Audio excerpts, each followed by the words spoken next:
قرآن مجید میں ہے ان اللہ لا یستحی من الحق، کہ اللہ تعالیٰ حق بات بیان کرنے سے حیا نہیں کرتے۔ حدیث میں بھی بعض ایسے مسائل کو اللہ کے رسول نے بیان کیا ہے صلی اللہ علیہ وسلم نے جو بظاہر حیا کے خلاف ہیں، مگر اس لیے بیان کیا کہ اگر آپ صلی اللہ علیہ وسلم بیان نہ کرتے تو لوگ ان بے شرمی کے کاموں میں مبتلا ہو جاتے۔ اسی وجہ سے میں بھی یہ ہمت کر رہا ہوں کہ ایک اور ایسا گناہ جس میں لوگ مبتلا ہیں اور وہ ہے حیا کے خلاف، مگر ہے بہرحال شریعت کا مسئلہ اور لوگ اس میں گناہ میں مبتلا بھی ہیں، اس لیے بتانا ضروری ہے۔ وہ یہ ہے کہ لوگ شادی کے بعد بھی آج کی نوجوان نسل زوجہ سے، بیوی سے غیر فطری طریقے سے ہم بستری کرتے ہیں، انٹرنیٹ پہ بیہودہ فلمیں دیکھتے ہیں، تو جو چیز انگریزوں کی دیکھ رہے ہیں کہ ان کے کلچر آہستہ آہستہ میڈیا کے ذریعے ہمارے معاشرے میں بھی آ رہا ہے۔ اللہ کے رسول صلی اللہ علیہ وسلم نے لعنت فرمائی ہے، ایک روایت میں ہے کہ اللہ اس کی طرف دیکھے گا نہیں کہ جو اپنی زوجہ سے پچھلے راستے سے ہم بستری کرے گا۔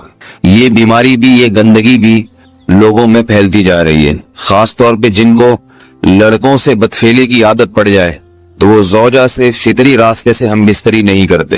اللہ نے فرمایا کہ نساؤکم حرث لکم، یہ تمہاری زوجات ہیں، بیویاں ہیں، یہ نسل بڑھانے کے لیے ہیں، تو اسی راستے میں انسان اپنی خواہش کو پوری کر سکتا ہے جس راستے سے نسل بڑھتی ہے۔ اس کے علاوہ کسی اور راستے سے اپنی خواہش کو پورا کرنا یہ حرام ہے، گناہ کبیرہ ہے، گندگی ہے۔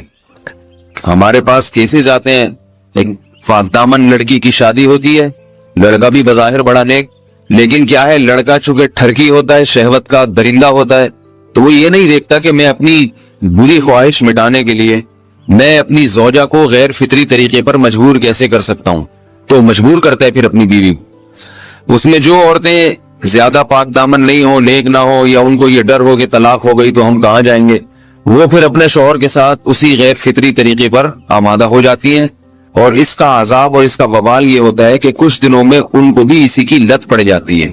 انسان جب بھی کوئی غیر فطری راستہ اختیار کرتا ہے، آخرت کا عذاب تو بعد میں، دنیا کا عذاب یہ آتا ہے کہ پھر اس کو لذت فطرت میں آتی نہیں ہے، پھر جو راستہ اللہ نے رکھے اس میں اس کو لذت نہیں آئے گی، تو وہ گندگی میں ہی گھسنے کی کوشش کرے گا، اس کی بھی فطرت خراب ہو جاتی ہے، اور جس کے ساتھ یہ بدفعلی کی جائے اس کی بھی فطرت خراب ہو جاتی ہے، وہ بھی پھر کسی کے قابل نہیں رہتے۔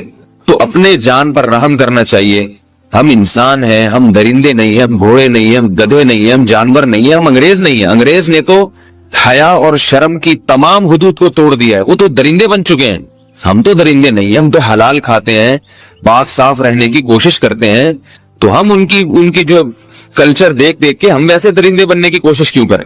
تو یہ بہت بڑا وبال ہے، بہت بڑی برائی ہے جو ہمارے معاشرے میں آہستہ آہستہ جڑ پکڑتی جا رہی ہے، اور اس سے بیماریاں بھی پھیلتی ہیں۔ غیر فطری طریقہ ہے، بیماریاں بھی پھیلتی۔ ایسے کیسز آتے ہیں کہ جناب وہ مرد مجبور کر رہا ہے بیوی کو، اور وہ بیوی جو ہے ساتھ نہیں دیتی، تو پھر اس کو طلاق کی دھمکیاں دیتے ہیں۔ ایسے کیسز بھی آتے ہیں، اور یہ بھی آتا ہے کہ مرد جب اپنی بیوی کو غیر فطری طریقے پر مجبور کرتا ہے، بیوی آمادہ نہیں ہوتی، تو مرد پھر یہ دھمکی دیتا ہے کہ بھائی میری خواہش تو تم سے پوری ہوتی نہیں ہے، پھر میں دوسروں کے پاس جاؤں گا۔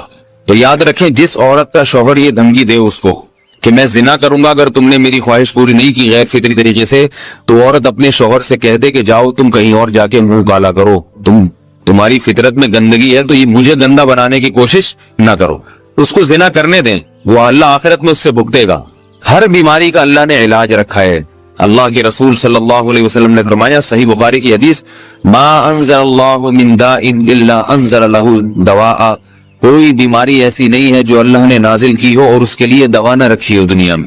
تو اگر کسی کو ایسی لت پڑ گئی ہے غیر فطری کام کی، تو اس کو چاہیے کہ وہ اپنا علاج کرائے، ڈاکٹر سے بھی رابطہ کرے، اور سب سے بڑا علاج یہ کہ کچھ وقت صبر کرے گا، چھوڑ دے گا کچھ عرصے کے لیے، تو خود بخود آہستہ آہستہ صحیح ہو جائے گا۔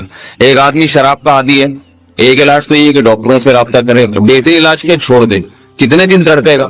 ایک دن، دو دن، تین دن، چار دن، ایک ہفتہ، دو ہفتہ، بہت زیادہ سال ہو جائے گا نا، اس کے بعد خود بخود ٹھیک ہو جائے گا۔ سگریٹ کا عادی ہے، چھوڑ دے گا، تو کتنے لوگ ہم نے دیکھے ہیں دن میں 20 سگریٹ پیتے تھے، چھوڑنے پر آئے تو بالکل ایک دم چھوڑ دی انہوں نے، آہستہ آہستہ کر کے چھوڑ دی، لیکن تکلیف ہوئی مگر عادی ہو گئے۔ تو اب کسی کو یہ لت پڑ گئی ہے غلط کام کی، برائی کی، تو اس کا بہترین علاج یہ ہے کہ وہ اپنے آپ کو بدلنے کی کوشش کرے، ماحول بدلے، اور کچھ وقت صبر کرے گا تو اللہ اس سے یہ عادت چھڑا دے۔ نہیں کی، صبر نہیں کیا اس نے، پھر اسی گندگی میں موت واقع ہوگی، پھر آخرت کا عذاب بہت سخت، نسلیں برباد ہو جاتی ہیں اس عمل سے انسان کی۔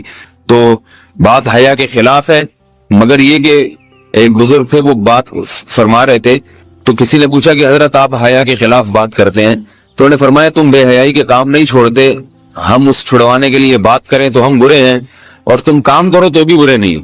برائی کا کام کرنے میں برا نہیں بنتا، اور برائی کے خلاف بولنے والا برا بن جاتا ہے کہ دیکھو یہ کیسی باتیں کر رہے ہیں۔ تو وہی باتیں ہیں، اس لیے ہیں کہ یہ معاشرے میں یہ برائی پھیلتی چلی جائے گی، اور یہ ہماری اپنا کلچر نہیں ہے، یہ امپورٹ ہو رہا ہے باہر سے، یہ امپورٹ ہو رہا ہے، یہ وہاں میڈیا کے ذریعے آ رہا ہے۔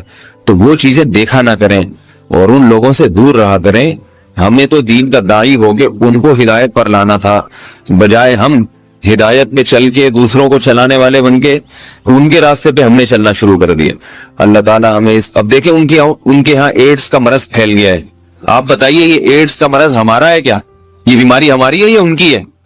ہمارے یہاں بیماریاں ہیں، کھانسی ہے، نزلہ ہے، ٹھیک ہے نا، بلڈ پریشر ہے، شوگر ہے، یہ بیماریاں ہماری ہیں۔ کوئی اللہ کا شکر ہے گندی بیماری ہمارے ہاں نہیں ہے۔ جتنی گندگیاں ہیں وہاں سے آ رہی ہیں، ایڈز کا مرض وہاں سے امپورٹ ہوا ہے۔ وہ ایڈز کا مرض اسی بدفعلی کی وجہ سے پیدا ہوتا ہے، اسی سے جراثیم پیدا ہوتے ہیں، اور اتنا خطرناک مرض کے ایسے متعدی ایسے پھیلتا ہے۔ افغانستان میں ایڈز کا ریشو 0 تھا، 0۔ وہ جانتے نہیں تھے کہ ایڈز کا مرض ہوتا کیا ہے۔